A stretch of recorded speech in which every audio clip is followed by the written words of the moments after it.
Welcome into Stone Cold Stros. I'm Brandon Strange with Charlie Palullo and Josh Jordan. You can find them on X at Palullo and at Josh Jordan 975. And in between episodes of our show here, you can read their blogs covering all things Houston sports on our flagship site, sportsmap.com. On today's episode, the Astros pull out an upset series. Is it a sign of things to come? We'll give our thoughts. Some big questions around the pitching staff right now with Fromber's control and guys returning. How long can they carry the load for this team? We'll give our thoughts on that as well.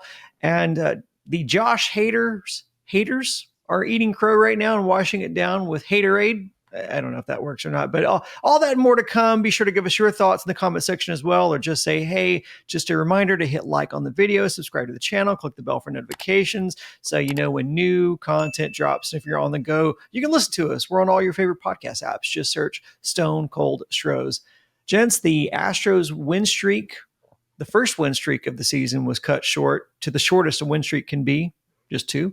Charlie, do you see the consistency from this team through the first 21 games as a sign of who this team is?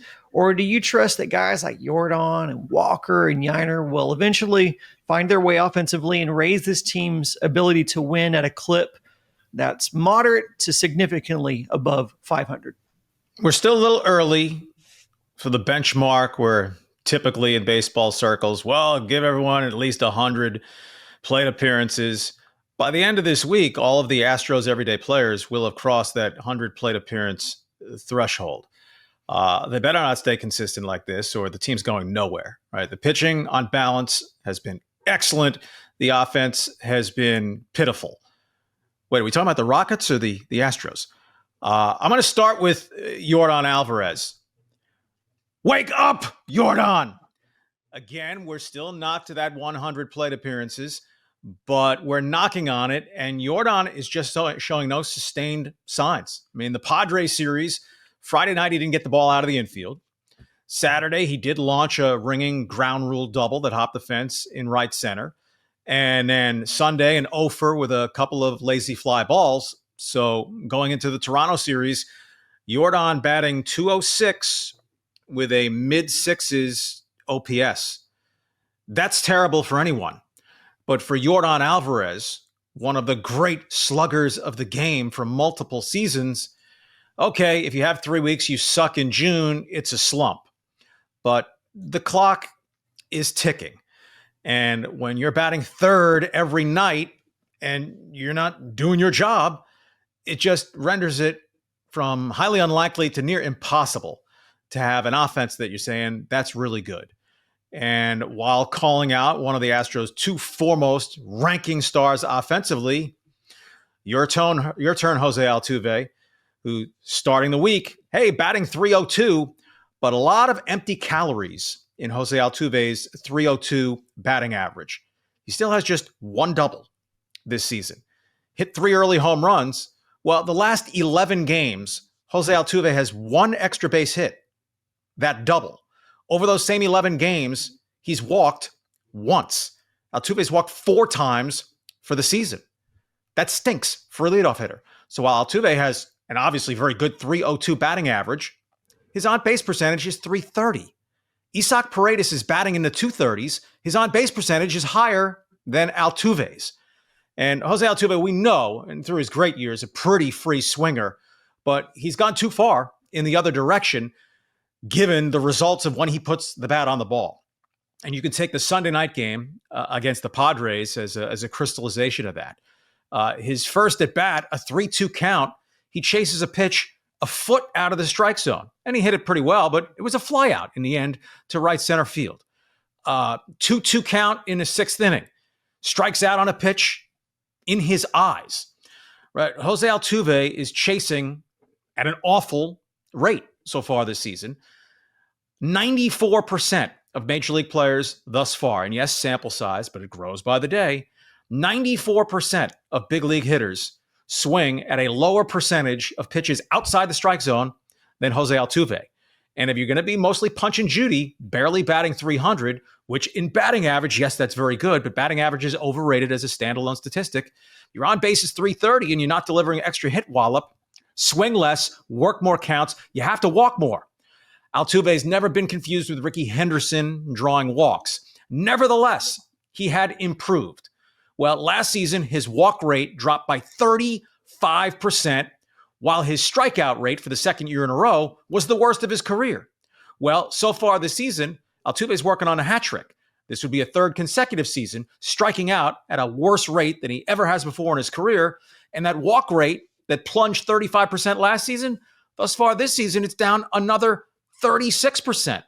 So Altuve and Alvarez, the A's, between them, they're grading maybe C- so far. I mean, to pile on what Charlie's saying, we saw Altuve strike out 5 times in one game this year. I mean, that should tell you everything you want to know. And we know that he's a good hitter at hitting bad pitches, balls out of the zone. But you talked about all the weak contact. You're not going to help your contact getting harder by swinging at pitches out of the zone because you're barely getting to those. There was a slider he chased. I can't remember which game it was in the Padres series. It was in like the left-hander's batter's box, and he was swinging at that. And then Charlie mentioned the one over his head, and he's just got to lock in a little bit more because he's chasing everything. And we talked about the advanced analytics. I said he was getting a little bit lucky last week, and we're starting to see that continue. And Charlie's right. Throughout his career, he hasn't been a guy that's a super high velo hitter, but it is alarming that he was at such the bottom percentile in baseball. Jordan's the only one that's given me hope that Christian Walker and Yiner might get something going here, because if Jordan can be this bad for this long, then it makes me want to give Christian Walker and Yiner a little bit of a pass, just because if Jordan's this good and struggling, then it can happen to anybody. But how bad have they been? Yiner right now has the second worst OPS in all of baseball. Christian Walker's 15th worst. These were 2 guys that you were counting on to provide something in the middle of your lineup, and it is just not happening so far. So that's a big concern because the pitching has been so good and the hitting has been so bad. Consistently, they are consistent in that manner, Brandon. They consistently can't hit, and they consistently can pitch. And the bullpen's been really good. The starting pitching has been much better. Who thought, Gusto and all these other guys would be coming through? And, Blanco hasn't been great, but he's been better in his last few games. Wesneski has been really good. So you're wasting a lot of this quality pitching, and it's a problem that you're not going to get away from Yiner. You're not going to get away from Christian Walker. You're not going to get away from Altuve and Jordan. These they just have to hit better. That's the bottom line. Joe Espada wrote Jeremy Pena into the cleanup spot the last 2 games of the Padres series. I mean, come on. You can't have a louder indictment of Christian Walker specifically, and then secondarily Yiner Diaz on that. On Walker, we talked about this in one of the episodes last week, that it seems like every other time he's in the batter's box, the count is 0-2. Yeah. Well, went data digging on this, and it's not every other at bat, but it's every third plate appearance that Christian Walker is in that deep hole. 87 plate appearances through the San Diego series, 28 of those 87. Christian Walker's had an 0-2 count. Now, no hitters go on to do well overall after being down 0-2 in the count.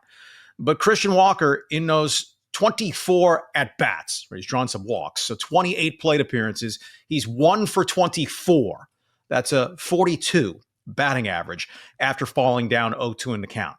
Now, some context on that, right? It seems an alarmingly, appallingly bad percentage of his at-bats that he's fallen behind 0-2 in the count, because it's the truth. Jordan Alvarez, 84 plate appearances, 16 times he's been down 0-2 in the count. Jordan's 0 for 14 in those at-bats. Yiner Diaz, 66 plate appearances, 14 times he's been behind 0-2 in the count. He's 0 for 14 in those at-bats. But Walker, the frequency with which he's down 0-2, when you pretty much have no chance as a hitter. If that number, that percentage is not going to drop, then Christian Walker is going to be Jose Abreu 2.0. But this was a guy who was a very good player the last 3 years, so you hope there's at least just some positive regression to the mean. But we know over those 3 years, he was a 250 hitter. So that, hey, how come Christian Walker's not hitting 280 with power? Because he's not a 280 hitter, never has been. And for those who always want to grab the pitchforks and go after the hitting coaches, I talked about Altuve's chase rate. Yiner Diaz is just very immature in the batter's box. I mentioned Altuve, 94% of batters swing at a lower percentage of pitches outside the strike zone. 98% of other batters swing at pitches outside the strike zone less frequently than Yainer Diaz. And oh, by the way, Yainer Diaz last season, he was also in the second percentile of chase. As a rookie, he was in the first percentile of chase. In the end, I go back to it's on the player. You want to be a major leaguer? Perform. But that the hitters have been able to do zero with Yainer Diaz in terms of strike zone judgment and plate discipline. Jeremy Pena has made some progress already, having drawn 7 walks this season. Well, I'm crediting Jeremy Pena for that, not Cintron and Snitker.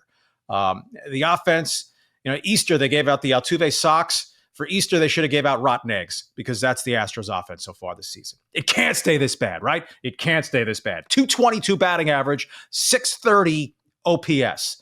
The Royals, whose offense other than Bobby Witt Jr., an absolute wreck so far this season.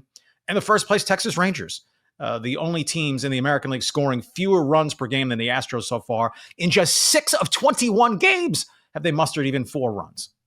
And just quickly, why does Cam Smith look like he's taking more mature and polished and big league type approaches and at bats at the place? This guy has hardly no experience. He's learning a new position and he's spitting on changeups and breaking pitches out of the zone and working at bats and working walks. Like, come on, guys, he's a rookie. Can I take a stab at that? Yeah, Can I take a stab at answering that? Because I don't think he's been around this Astros team long enough to have some of those bad habits rub off. So, because look, before the season, we heard Dana Brown talk about how they wanted this team to improve their at-bats, have more patient, productive at-bats, work longer counts, make pitchers work harder. We haven't seen that reflected at the plate by really anyone other than Paredes, who came in here doing that already. We've seen a little bit of uptick in that from Pena. We've seen a little bit of uptick in that in McCormick. But other than that, we're not really seeing that at the plate. Historic slow starts. This team just starts slow. That's just what they're known for. Ironically, Bregman and Tucker leave and have no issues getting out of the gate once they're on new teams. So my question is this: at what point does Houston have to consider that the call is coming from inside the house? And that is to say that this seems to be a cultural issue, and it's now impacting one of the best young bats in the league, in Yordan Alvarez. In fairness, Tucker was fantastic early last season. The Astros weren't, but he was. It's like whatever infection gets to their plate discipline. It's a different page from the same book of the Astros assessing arm injuries of the pitchers. Make it stop. Yeah, Brandon, I am kind of with you. It feels like these hitting coaches, they're like sacred cows where anytime anybody tries to offer any kind of critique, people are like, that's ridiculous. And it's all on the hitters. And for the most part, it is. But when the trend is so alarming, I think it's at least worth talking about, looking into. I mean, they're hitting coaches that these guys do get replaced. You see the Yankees all the time over certain seasons where they're not hitting well and they fire the hitting coach. It's something you can kind of do to shake things up. It's like firing an offensive coordinator or something like that, just to kind of get everybody's attention. I'm not saying they should do that, but I think it's crazy that we can't at least have that discussion. The Astros state of affairs, the last at bat of the Padres series, that Joe Espada made the right move, sending up a pinch hitter batting 145. Right, Yainer Diaz, the hope for a lucky home run, hitting him for Dubon when you're down 1. Of course, Yainer gets absolutely blown away, strikeout, game over. But as you open with, Brandon, taking 2 out of 3 from the Padres was good work. Right, missed out on the sweep, so you're supposed to be greedy when you win the first 2. But heading into that series, the Astros were offered 2 out of 3 over a Padres team that came in 15-4. You'd have jumped all over it. Yep. Yeah, and you only lose by 1 in the series finale. You hold them to 3 runs. I mean, although with this offense, 3 runs and a 1-run deficit seems like an insurmountable mountain, but it's a good showing and a really good showing by the pitching staff. I was hoping we could get into your thoughts on Cam playing right field and how well he's taken to that, but I think we're going to just have to move on because of time here. Just a quick message that if you're interested on advertising your service or product on this show, you can contact our friends over at the sales team at houston.sportsmap.com/advertise. The link is in the description. We have to move on to pitching, but Josh, you brought this up about just how well the pitching staff is doing right now. Framber Valdez goes 6 innings. gives up 7 hits in that finale, just 2 earned runs, 3 walks, but only 2 strikeouts.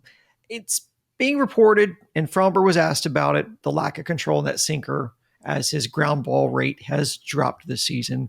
Fromber says he's going to work on it and that he trusts that it'll eventually get back, get things, straightened out, ironed out there. For a team that has struggled to scratch across runs, how much pressure is on this pitching staff to carry this team? And do you think that disparity between the offense and the pitching is sustainable? Well, it's sustainable if you want to be a mediocre team, but kind of like a football team where, hey, the offense can't score, the defense is doing its job, and eventually gets fed up with needing to hold an opponent to 3 points to be in the game in the fourth quarter. I don't know individually. Do the Astros starters go to the mound thinking, well, if I give up more than 1 run, I'm not going to get the win tonight? I mean, Hunter Brown just goes out every start and pitches brilliantly. Fromber hasn't hit start in, start out rhythm yet, but I think the bulk of body of work suggests that he'll be all right. You mentioned command of the sinker's not there. Whether it was early last year or 2 years ago, where there was the wonder, is he throwing it too hard that he was falling in love with the radar gun and the law of gravity? You're throwing it harder, you're giving it less time to sink a little bit. But if location is off, but the arm seems sound, right? The velocity seems fine. So Fromber can frustrate, but as we discussed last week, hey, body of work year in, year out for about a half decade now, he's been solid. Hey, if he goes to pieces, damaging A, this Astros season, B, any trade value to have, if you want to explore that, that would be just crushing. But Hunter Brown and Fromber Valdez, I expect to still be the overall solid rocks of this rotation. Gusto was kind of fortunate, scattering 9 hits in 5 innings Friday to just give up 2 runs, but results-driven business. And Wesneski, right? He's gone at least 5 innings each time out. If he gives you 5 innings, 2 runs, 6 innings, 3 runs, you live with that, especially talking about sustainability. The Astros bullpen, best ERA in the American League to this point. Yeah, I mean, the pitching was good last year, too. And this team just kind of eked into the playoffs, winning the division by a few games. But they were at least a top 10 hitting team last year to go along with being a really good pitching team. This year, it's so far apart. Pitching, Astros 10th in ERA right now, 7th in WHIP, 8th in batting average against. And then you look at their offense, 26th in OPS, 27th in slugging, still dead last in doubles. We bring that up. It seems like every time we do a podcast, they're not getting a lot of extra base hits. So to me, no, this is not sustainable. Just for them to be as good as last year, you have to see a significant uptick in the offense. And right now, I don't see where that's coming from. And how much longer can you count on Jake Myers to be hitting at this level before he eventually drops off a little bit? You're wasting some of these opportunities. And they made some changes at second base for this season, moving Altuve. It's not working. You are getting nothing out of second base from an offensive standpoint. That's, again, if Jacob Melton would show signs at AAA where he's 4 for 21 and he's not an elite prospect, and he's already older than 24 and a half, but a left-handed bat option because, I mean, the numbers are there on Brendan Rodgers. He's sucked outside Coors Field as a hitter. Dubon's a bad offensive player. Altuve may be a bad defensive second baseman, but you know what? If you had a legit offensive third outfielder, you put that guy in there, and Altuve plays more second base than the occasional fly ball pitcher start. But they don't have that third guy, right? It's not McCormick. It's not DeCenzo. It's Yordan occasionally. So if Jacob Melton can dramatically pick it up, hey, maybe this is the year Pedro Leon develops. Let's stay on pitching. We finally get the return from injury for Whitley. Ort's also on the way back. Lance McCullers, who was scratched from his last rehab start due to a stomach bug, is also on his way back. The rehab clock is ticking on him, so they have to make a decision soon on him. So he'll be back sooner than later. What do you guys think the ripple effect is going to be on this pitching staff with all these guys returning?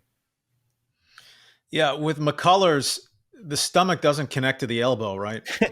or the forearm. That we know of. I guess as Ort joins Whitley in the bullpen, If he bothers checking rosters, Dusty Baker will cuss a little bit less of a blue streak. 4 left-handers. I couldn't get one when I was managing the team. Bennett Sousa seems the logical candidate to be the first guy out. And as we said, there'll be some churn, which they've done with the Luis Contrerases and Nick Hernandez types.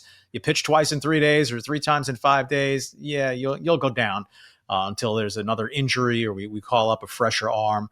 And of course, McCullers, you're not going to move any of the 5 starters, so that's another relief pitcher. You'd have to be a move off the roster.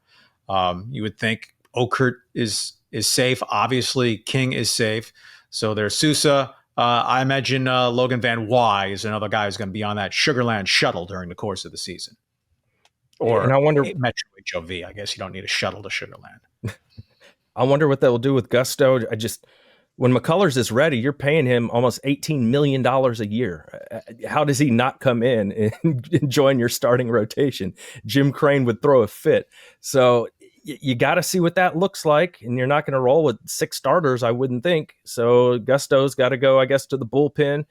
It also made me start thinking that you have so much pitching. You have Arrighetti that you expect him back pretty soon, and you're so weak at second base in the outfield. Is there any, I don't have a name, but is there any trade you can make with so much pitching? Could you find a left-handed bat, somebody that can maybe play some second base or some outfield just to give you some options, at somebody that can hit left-handed in this lineup to give this offense a spark? I know that you're not trading McCullers. Obviously, nobody's going to want to take that risk. He has a no-trade clause.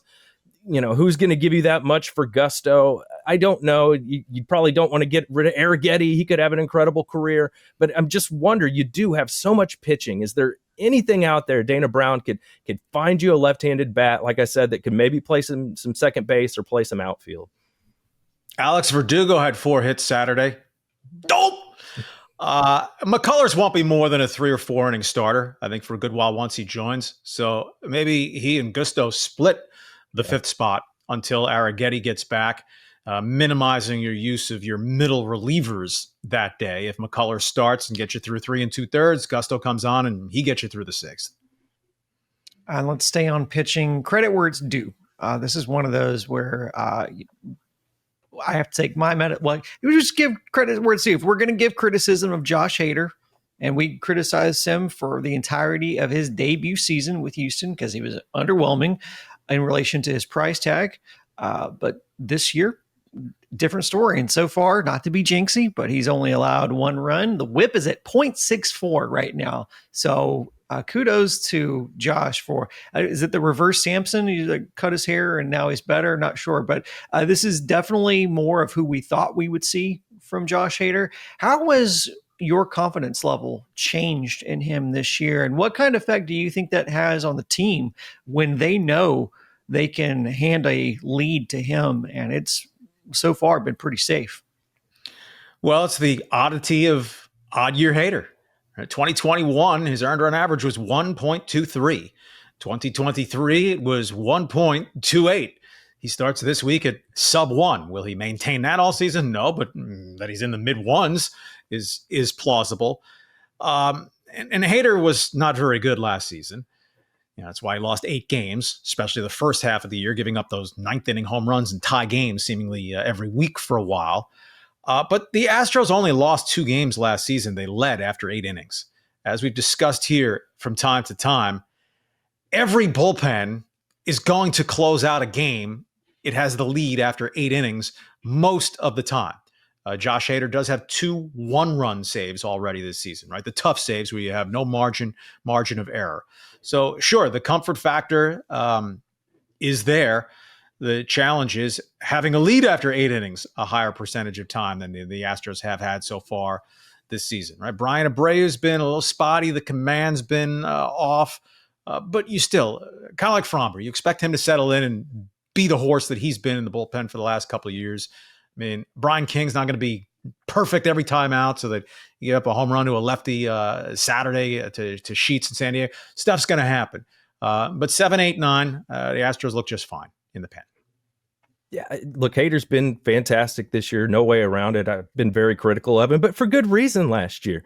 I mean, how many middle fastballs did he pump in a row over and over and over again? What's the difference this year? He's throwing his slider more, and the slider's a more effective pitch. He can actually throw it for strikes. But there's a reason that people kind of feel that way they do about Hader, and it's not just the money. It's the final game of the season when you got eliminated by the Tigers, and Presley and Hader were absolutely terrible in that game. But they give up 4 runs in the 8th inning and basically knocked you out of the playoffs. That's the last thing that you saw Hader do as an Astros fan last year, was basically blow the season. I know they only had a 1-run lead and Presley put him in that jam, but Hader was also really terrible when he got into that game. What blew him up? A middle fastball. So I think this year they're mixing it up, and he only really throws 2 pitches. He's thrown a few changeups, but he's mostly just a fastball slider guy. If you're going to be a 2-pitch pitcher, you have to be able to throw your off-speed pitch for strikes, and you have to be able to throw it to get guys to chase it out of the zone, or they're just going to sit on a fastball. And Hader doesn't throw 100 miles an hour. At least he doesn't anymore. It's right around 95. So this day in the big leagues, that's not a big deal. He's got to be able to mix his pitches. He has. If you look at his advanced analytics, he's been incredible this year. He's been almost unhittable. Just keep it up, man, and we'll keep rooting for you. But it wasn't a good first impression last year. So now he's got to go out and prove that he can be that elite closer, and he's doing a great job so far. The home run ball torched Josh Hader last season. He gave up 12 in 71 innings, which is just unacceptable from a closer. Well, he hadn't given up one so far this season. He's also walked only 2 batters in 11 innings. Mm-hmm.